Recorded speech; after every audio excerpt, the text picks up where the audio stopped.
I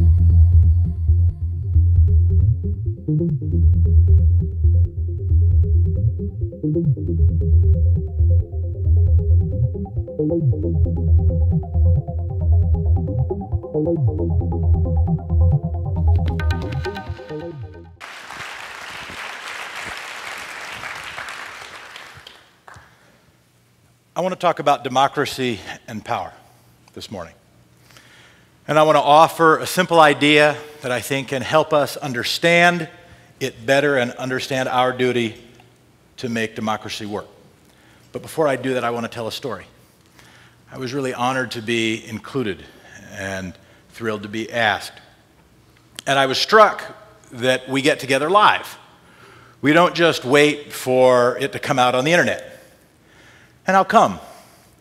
Well, I guess it's because when we're exploring ideas, we like to know that there are other people helping, even if we can't always see them, and even if sometimes they aren't.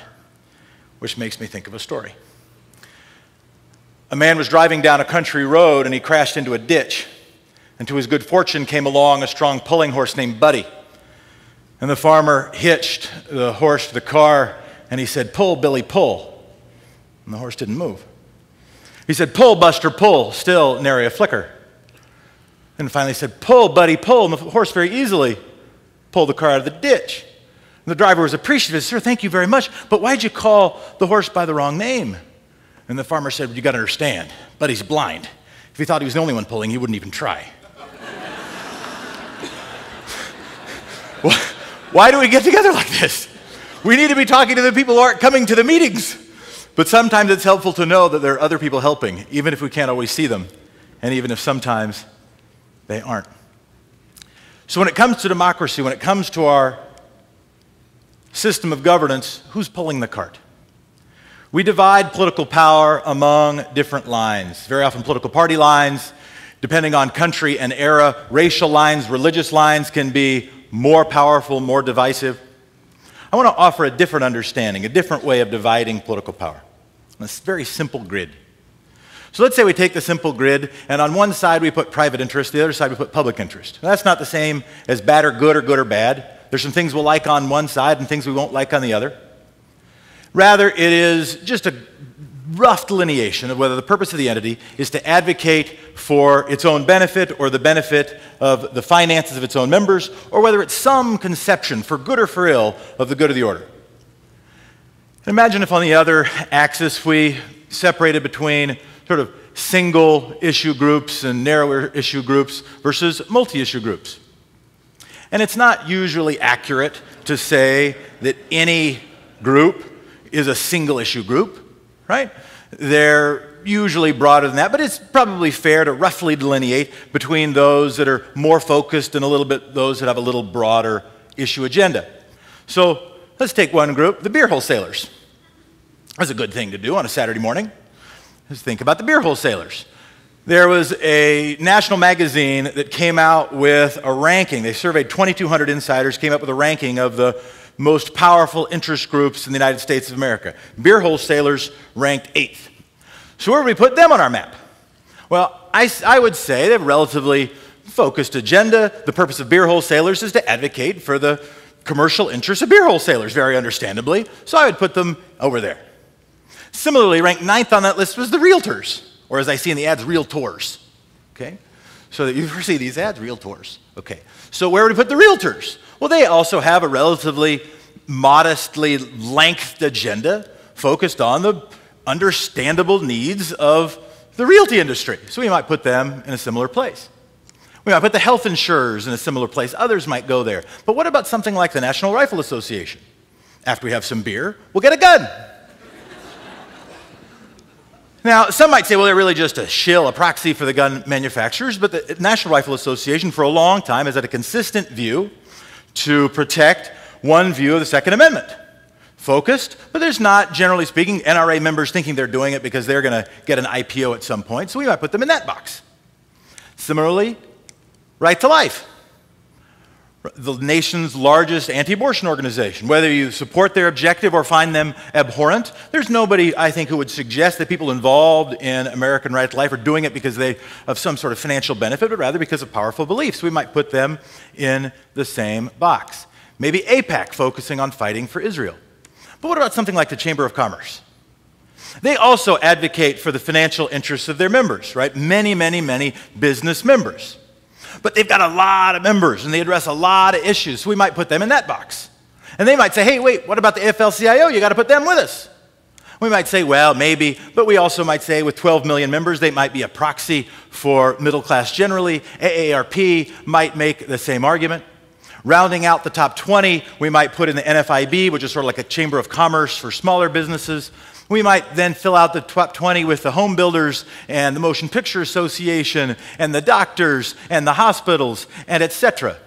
And we might quibble about some places where we might put some of the organizations. Some would say the National Education Association is there to advocate for education. Others would say for teachers. Some would say the Farm Bureau is there to advocate for big farms. Others would say it's for food production. And there's a lot of other groups below these 20, or in addition to these 20. But rather than trying to name every group or quibble about precise placement, the point becomes pretty clear.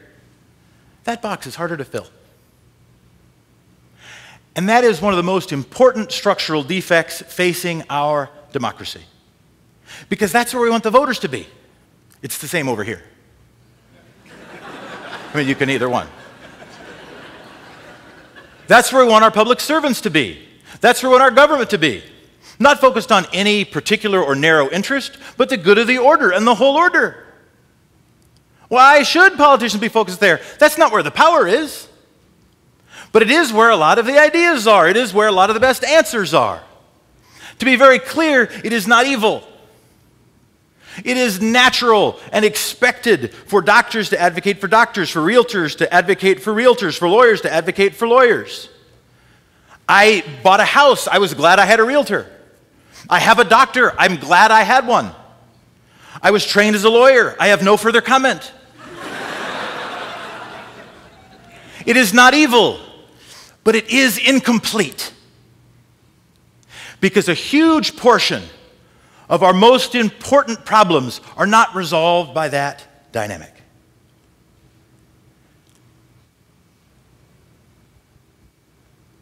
A babysitter was babysitting a brother and a sister, and the children each asked for an orange, and the household only had one orange and the stores were closed. What would you do? Well, what any sensible person would do? Cut the orange in half, give them each half. Well, it turns out that the brother wanted the peel to make a pie. The sister wanted the fruit to eat. Had we known that information, had we applied creative thinking, we could have made them both happier. Here's our happy orange. I want to thank my staff for cutting the orange and making that. They did it yesterday. Very impressed. I want to thank the people who put this together for getting that slide in late at night, because the first version we have, we were unsure about its copyright. We own this one, though. A powerful example of splitting the orange in public policy was brought to me 2 years ago. Umatilla Basin is dry. They have been mining water there, and by doing that, they've been able to grow some of the most plentiful and best potatoes, onions, and peas in the world. But they have just about run out of underground groundwater.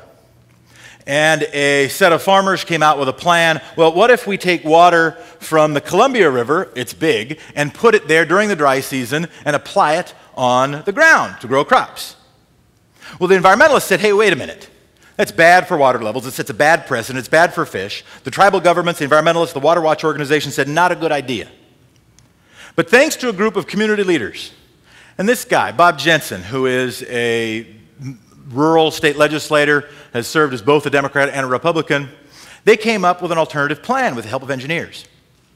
What if instead of taking it out during the dry season, they took it out during the wet season, when there's a lot of water? And they injected it into a natural occurring aquifer, treated it, and then pulled it out during the dry season. Better for the environment, better for fish, still good for irrigated ag, and fiscally responsible because you can turn land here by applying water to it from $50 an acre dry wheat land to $1,000 an acre land.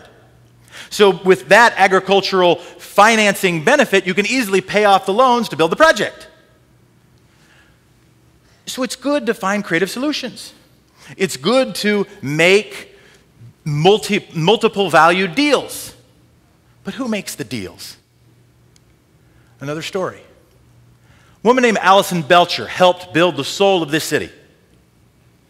40 years ago, downtown Portland looked like that.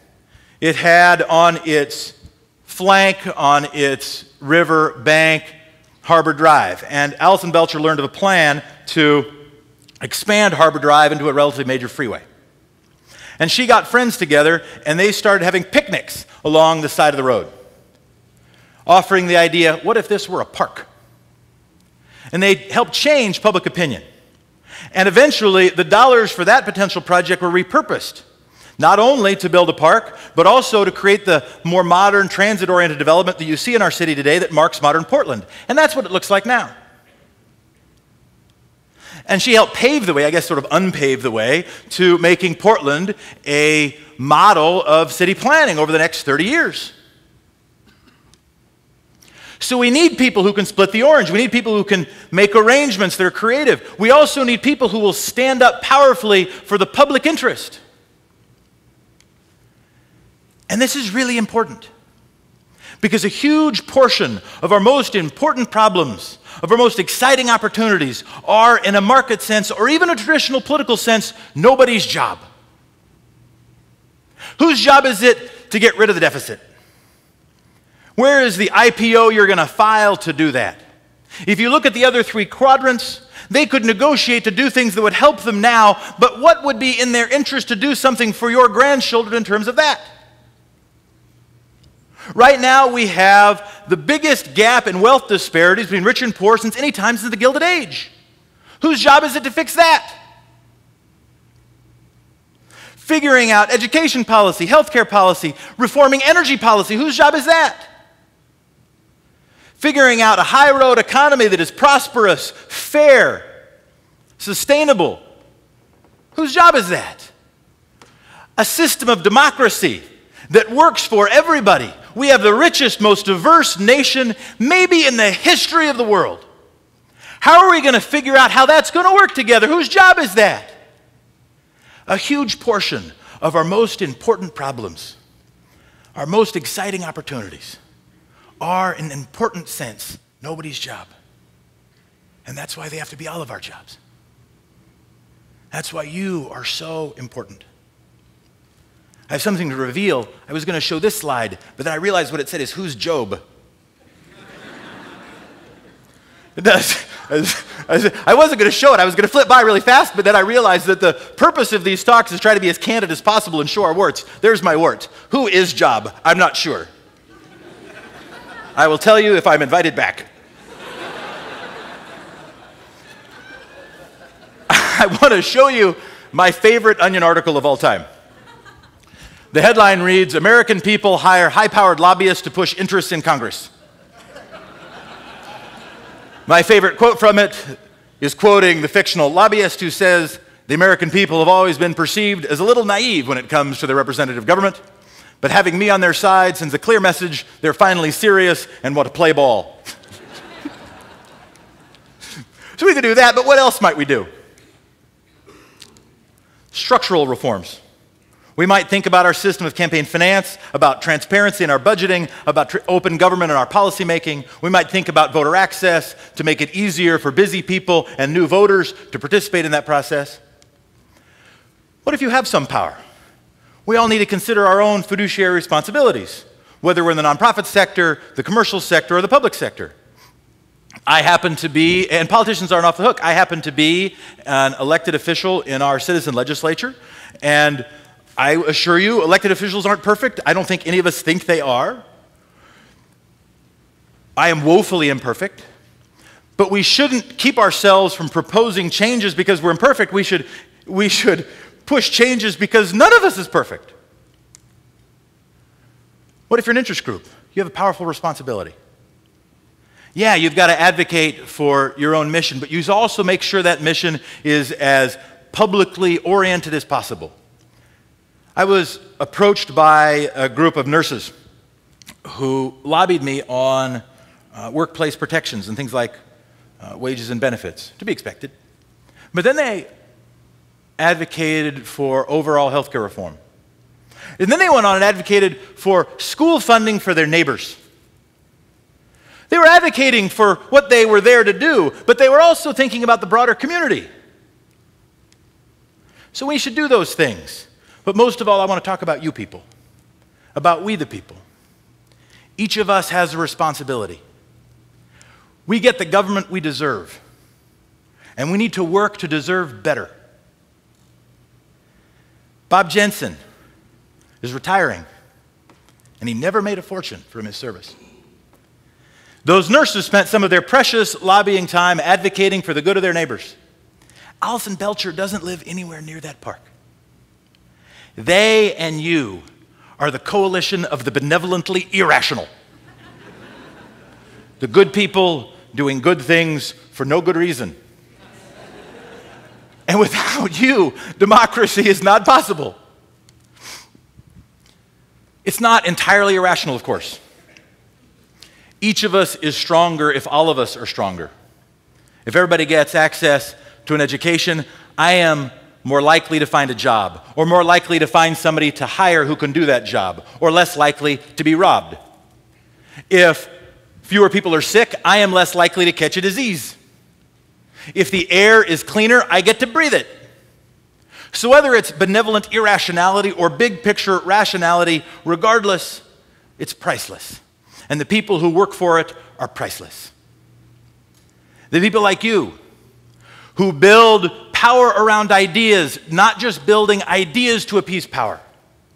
People who don't work merely to operate within machines or to rage against machines, but to build new machines, not only for self-benefit, but also for the benefit of all. Benefit of our forebears who we haven't yet met. And you are priceless. Definition of priceless: worth a lot, not for sale. I'll finish with my very favorite story. A young man was working in the United States Senate dining room. And a man called him over and asked for another pat of butter. And the young man said, "I'm sorry, sir, just one pat of butter per customer." The man said, "Son, I don't know that you understand. I'm not merely a customer. I'm a United States Senator. I'm asking you for another pat of butter." "Sir, I'm terribly sorry. Just one per person." "Son, I'm Chamber Appropriations. It means that billions of dollars flow through my fingers. I'm asking you for another pat of butter." "Sir, I'm terribly sorry. Just one per person." "Son, presidents quake in my presence. I'm a United States Senator. Who the hell you think you are?" "Well, sir, I'm the guy with the butter."